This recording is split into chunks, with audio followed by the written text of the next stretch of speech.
누가복음 오늘 7장 22절 말씀 함께 은혜 나누겠습니다.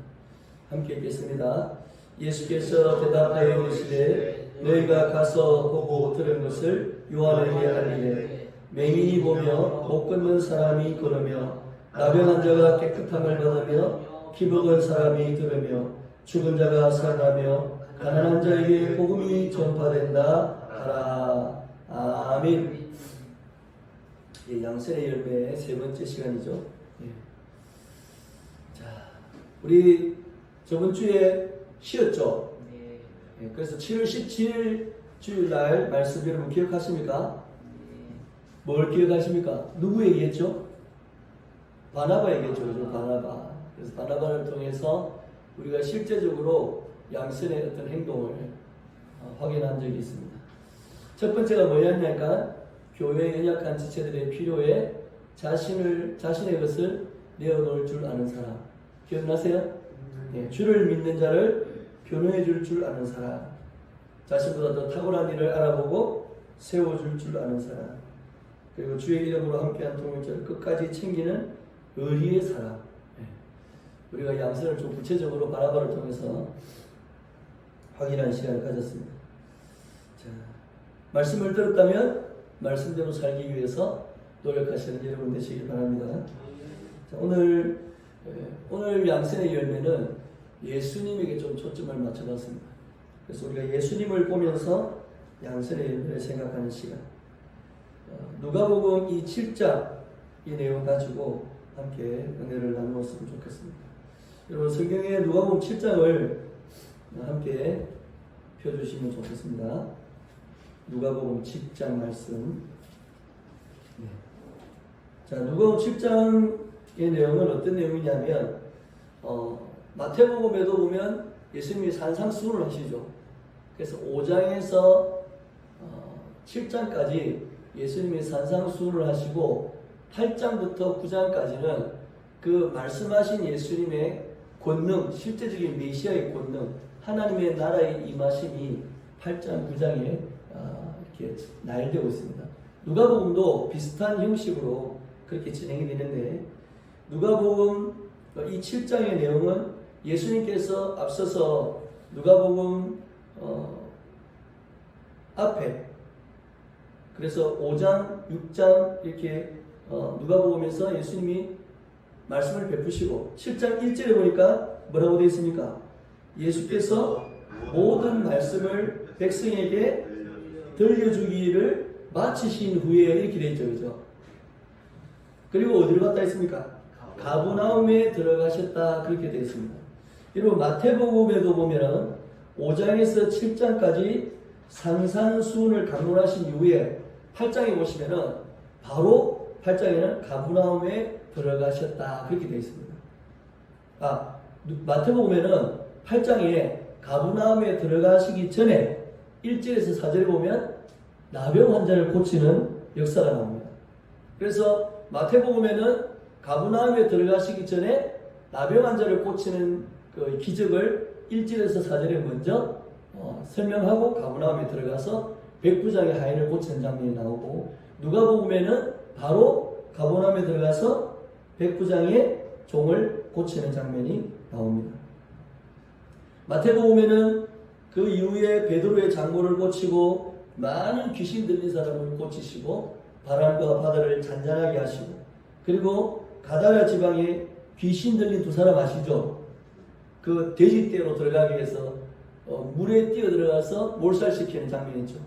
그 장면들이 마태복음 8장에 이어지고 있습니다. 그래서 누가복음도 비슷한 사건들을 이어가면서 나인성의 가보의 아들을 살리고 그리고 그 이후에 귀신을 쫓아내는 그런 사역들을 예수님이 이어가십니다. 자, 근데 이 누가복음에는 나인성의 가부를 살리는 백부장을 살리고 나인성의 가부를 살리는데 그 사이에 뭐가 기록됐냐면 세례 요한의 제자들이 예수님을 찾아오는 장면이 들어가 있습니다. 그래서 이 대목을 가지고 우리가 함께 은혜를 나누었으면 좋겠습니다. 예수님께서 마태복음이나 누가복음에서 말씀을 강론하시고 그 이후에는 그 말씀을 강론하신 이가 진정으로 메시아 되심의 표적을 드러내십니다. 그래서 귀신을 쫓아내시고 귀신 들린 사람들을 특별히 많이 쫓아내시고 병든 자, 나병한 자, 저는 자, 눈먼 자, 기먹은 자를 예수님이 고치십니다. 마태복음은 심지어 바다와 바람을 잔잔하게 하시는 이 자연을 통제하시는 기적까지 보여주십니다. 그래서 예수 그리스도께서는 참으로 이 땅에 오신 메시아가 되신다는 것을 마태복음에도 강조하고 있고 누가복음에도 강조하고 있습니다. 근데 누가복음에만 뭐가 들어가 있다고요? 오늘 읽었던 이 세례 요한의 제자들의 질문이 들어가 있습니다. 자, 여러분 누가복음 7장을 한번 보실까요? 7장 18절에 보니까 요한의 제자들이 이 모든 일을 그에게 알렸다. 그래서 요한의 제자들이 예수님이 말씀하시고 예수님이 나병한 자를 고치고 죽은 자를 살리고 귀신 들린 사람을 쫓아내는 일을 세례 요한에게 알려줬습니다. 그러니까 세례 요한이 19절에 뭐라고 되어 있습니까? 자, 우리 19절 같이 한번 읽어볼까요? 요한이 그 제자 중 둘을 불러 주께 보내어 이르되 오실 그이가 당신이오니까 우리가 다른 일을 기다리오니까 하라 하매. 그래서 세례 요한이 제자들에게 시켰어요. 뭐라고? 예수님한테 가가지고 물어보라는 거예요. 오실 그이가 당신이 맞습니까? 그렇게 물어보라는 거예요. 물어보러 제자들이 예수님한테 갑니다. 그러니까 예수님께서 21절에 보니까 마침 그때에, 그러니까 제자들이 예수님을 찾아온 그때에 예수께서 질병과 고통과 및 악기 들린 자를 많이 고치시며 또 많은 맹인을 보게 하신지라. 그러니까 세례 요한의 제자들이 예수를 찾아왔는데 마침 예수님이 또 뭡니까? 많은 사람들이 예수님께 나오고 예수님이 그들을 고치는 장면을 세례 요한의 제자들이 보았다는 거예요. 그리고 제자들이 물었습니다. 뭐라고 물었습니까? 오실 거니까 당신이 맞습니까? 우리 스승님 요 세례 요한이 물어봅디다. 그러니까 예수께서 대답하시되, 우리 같이 읽을까요? 너희가 가서 보고 들은 것을 요한에게 알리되 맹인이 보며 못 걷는 사람이 걸으며 나병한 자가 깨끗함을 받으며 기먹은 사람이 들으며 죽은 자가 살아나며 가난한 자에게 복음이 전파된다 하라. 그렇게 말씀을 전해라는 거예요. 요한에게 전해주라는 거예요. 자, 메시아의 되심, 예수 그리스도께서 메시아 되심을 여러분 세례 요한이 알아요, 몰라요?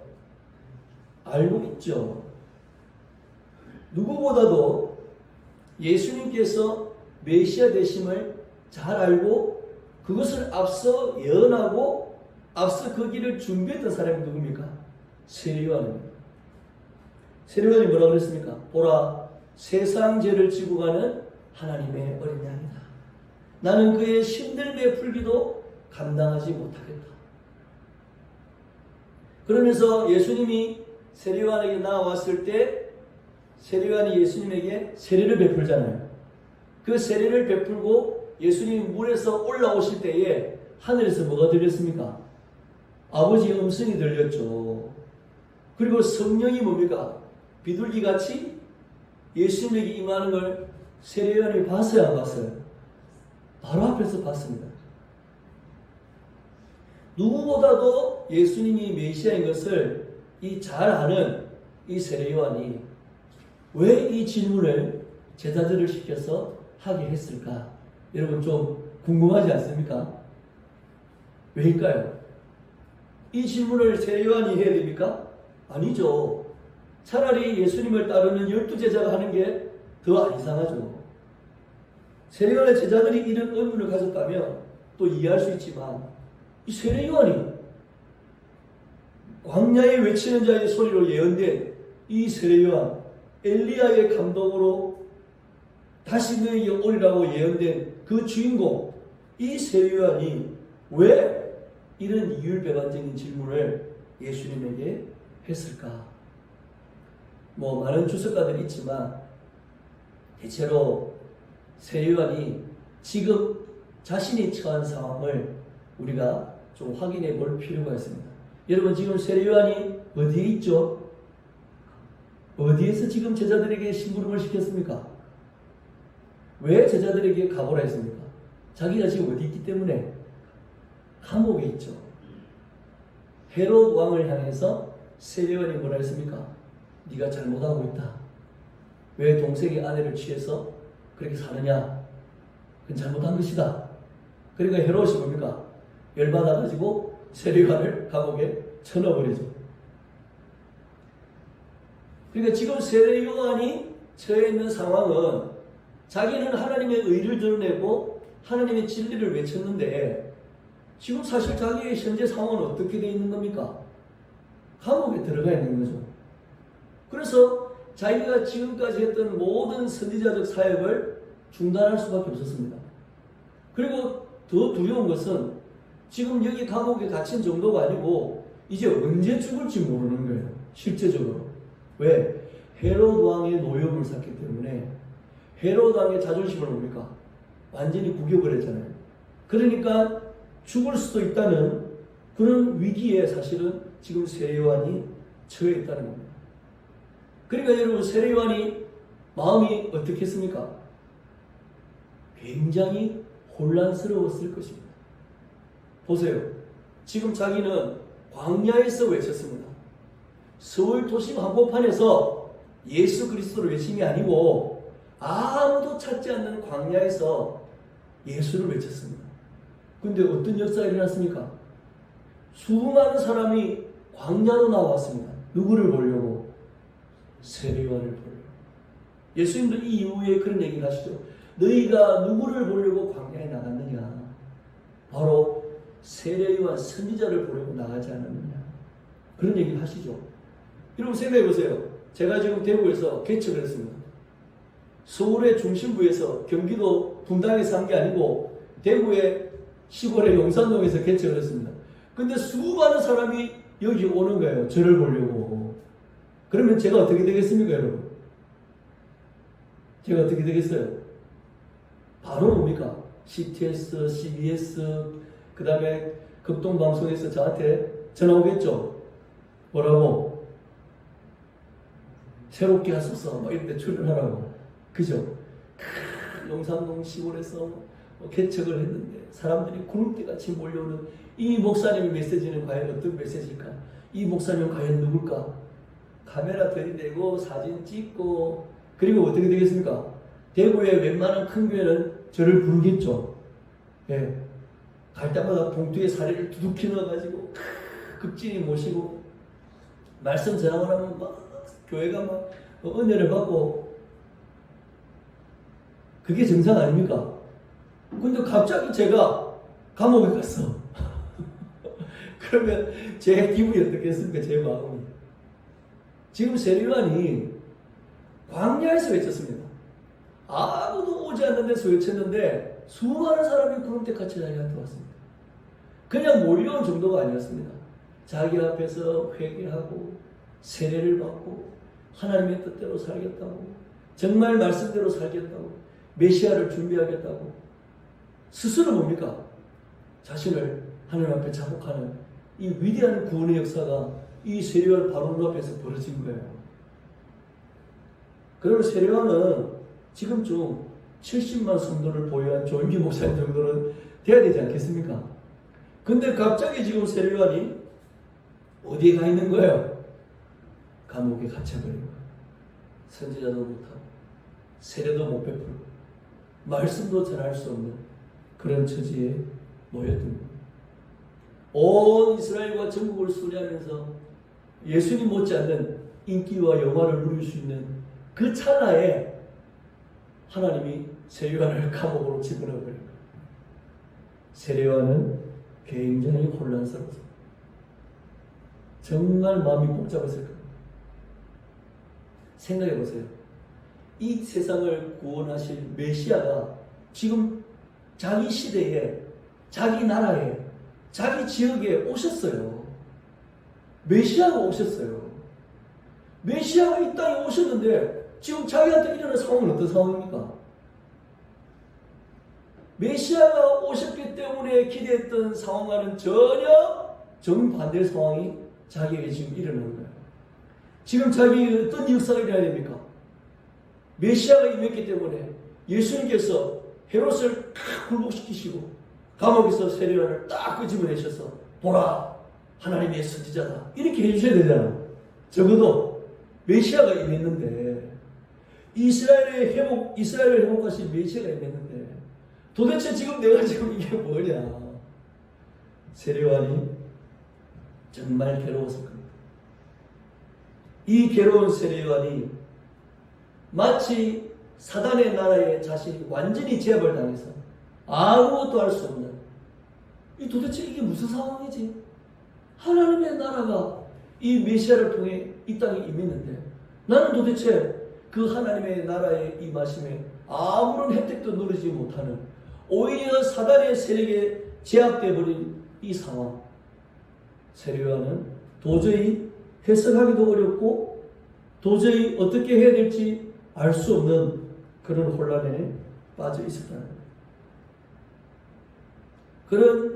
그런 세례요한에게 지금 예수님이 제자들을 통해서 뭐라고 답을 주시고 있습니까? 맹인이 보고 못 걷는 사람이 걷고 나병 환자가 깨끗함을 받고 기붕한 사람이 듣고 죽은 자가 살아나고 가난한 자에게 복음이 전파된다 하라.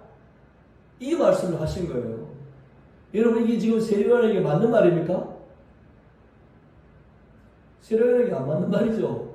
지금 세례요한에게 필요한 말은 뭡니까? 세례요한아 내일 내가 헤롯을 복종시키고 너를 감옥에서 나오게 해주겠다. 걱정하지 마라. 너는 다시 하나님의 선지자로 위대한 사역을 감당하리라. 그렇게 전해줘라. 이렇게 제자들에게 얘기해 주셔야 제자들이 기쁜 마음으로 갈 건데 지금 이 말씀을 하신 거예요. 근데 세례요한은 이 말씀을 듣고 그 이후에는 아무런 말이 없었고 세례요한은 어떻게 됐습니까? 잠수형을 당해서 죽었습니다. 예수님은 충분한 권능과 능력을 가지고 계심에도 왜 세례요한을 그대로 두셨을까?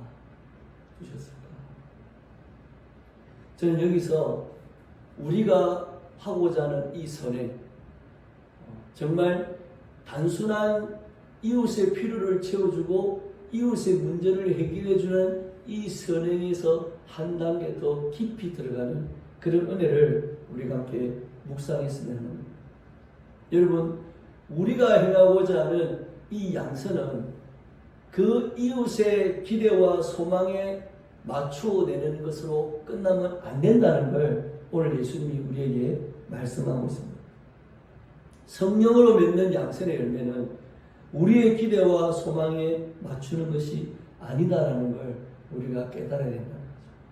여러분, 세례요한에게 예수님이 행해야 하는 양선은 어떤 모습이었겠습니까? 그를 끄집어내주는 겁니다. 그가 다시 선지자로 활동할 수 있게 해주는 겁니다. 그가 예수 그리스도의 위대한 구원의 역사에 한 획을 긋는 위대한 인물로 기록되게 하는 것이었습니다. 그에게서 수많은 사람들이 제자들이 양산되어서 세례요한을 기리는, 그래서 100년 지나서 세례요한 탄생 100주년 기념식 뭐 이런 거 하는 그런 인물로 만드는 것이 아마 세례요한에게 맞추는 예수님의 선행이었을 겁니다. 세례요한이 기대했던 것, 내심. 그러나 예수님은 그렇게 맞춰주지 않았다는 거예요. 오히려 뭐라고 하셨습니까? 오늘 이 말씀 보니까 여러분 이 말씀의 포인트가 뭐라고 보이십니까? 여러분 보기에는 예수님이 기적을 행하셨다? 복음을 전하셨다? 그 얘기 같습니까? 아니죠. 저는 이 말씀을 보면서 예수님은 세례요한에게 극진한 선행을 베푸셨다. 어떤 선행? 예수님이 누구인가를 증명해 내셨다는 것. 세례요한에게 가장 필요했던 그 현실과 그 삶의 필요와 문제를 해결해주는 선행으로 예수님이 세례요한에게 다가가신 게 아니고 세례요한에게 진정으로 필요했던 참된 이 양선, 선행은 뭐냐? 예수 그리스도가 누구이신가를 세례요한에게 증거하셨다는 거예요. 이게 예수님이 세례요한에게 보여주셨던 가장 위대한 양선의 모습이었다는 거예요. 그래서 저와 여러분이 이 양선의 열매를 묵상할 때에 단순히 이웃의 필요를 채워주고 이웃의 문제를 해결해 주는 것으로 양선의 열매를 맺는다. 여기서 머물지 않기를 원하는 겁니다. 진정한 양선의 이 최종 종점은 뭐냐면 예수 그리스도가 누구이신가를 우리의 선행을 통해 그들에게 증거해내는 것이다. 여러분, 예수 그리스도께서 무엇을 얘기했습니까? 내가 누군지 요한아 알겠지? 이 얘기를 제자들을 통해서 전달하셨다. 그래서 세례요한에게 너의 사명은 거기까지야. 그렇게 얘기해 주셨다. 내가 누군지를 분명히 전달하심으로써 세례요한 스스로도 뭡니까? 아, 내가 나의 사명을 다했구나. 이 사실을 자기가 느낄 수 있게 하셨다. 여러분 이해가십니까? 예수님은 정말 대단하신 분입니다. 여러분, 저희의 필요, 여러분의 필요, 여러분의 문제의 해결점은요, 하나님께서 여러분에게 크신 권능과 능력으로 자비와 선을 베풀어 주시는 것, 거기에서 머무는 게 아닙니다. 진짜 여러분이 하나님의 선하심과 인자하심을 누리는 것은 예수님이 누구이신가를 여러분이 더 깊이, 더 철저하게, 더 확실하게 깨닫는 것입니다. 그것이 우리가 누려야 될 선행의 정점입니다. 여호와의 인자하심, 여호와의 선하시고 인자하심이 우리에게 임하는 역사, 그것은 바로 오늘 세례요한에게 주셨던 예수 그리스도의 선행에 초점이 맞춰져야 한다는 거죠. 예수님께서 뭐라고 하셨습니까? 맹인이 본다고 했습니다. 죄에 가리워져 보지 못한 저들에게 영적인 눈을 뜨게 하시는 예수의 사랑의 손을 잡아줘야 합니다. 그게 우리의 선행이 되어야 된다는 거죠. 눈을 보지 못하는 장애인에게 일자리를 제공하고 그들에게 일상생활을 할 수 있는 맹인을 인도하는 인도견 있잖아요. 인도견을 붙여주고 또 맹인이 잘 다닐 수 있도록 신호를 잘 잡아주고 하는 것도 필요하지만, 그러나 정말 죄에 가리워져 눈을 뜨지 못하는 그들을 향해서 예수 그리스도의 사랑의 손을 잡아줄 수 있는 양선의 열매를 여러분이 맺어야 할 줄 믿습니다. 두 번째로 못 끊는 사람이 그렇다 했습니다. 죄 때문에 밑바닥을 기어다니는 인생들, 그 인생들을 예수의 이름으로 죄에서 벗어나 다시 일어서게 하는 것, 그게 우리가 베풀어야 될 양선의 열매라는 거죠. 나병 환자를 깨끗하게 하셨습니다.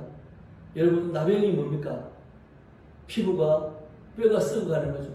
죄 때문에 썩어가는 몸과 마음을 치유하는 이 복음의 말씀, 이 복음의 말씀을 전함으로 죄사함의 은총을 받게 하는 이 사역, 이 선행, 이것이 예수님이 누구신가를 알게 해주는 위대한 양선의 열매라는 겁니다. 귀먹은 사람이 듣게 됐다고 그랬습니다. 세상 소리와 소음에 기가 막혀있는 그들에게 찬양과 기도로 예수가 들리게 하는 그런 역사, 그런 사역. 그래서 여러분, 요즘에 그 유튜브에 보면 길거리에서 찬양하는 그 여자분 나와서 간증도 하시고 하시는데, 이분은 길거리에서 계속 기타를 치면서 찬양을 해요. 그게 자기가 할 수 있는 예수 그리스도를 드러내고 전하는 방법이라는 거예요. 여러분, 사람들은 기가 먹었잖아요. 세상 소리, 세상 소음에 얼마나 기가 먹었습니까? 그들에게 찬양과 기도로 예수를 들려주는, 이것이야말로 예수님이 말씀하시는 진정한 선행이요 그 인자하심이라는 거예요. 죽은 자가 살아났다 그랬습니다.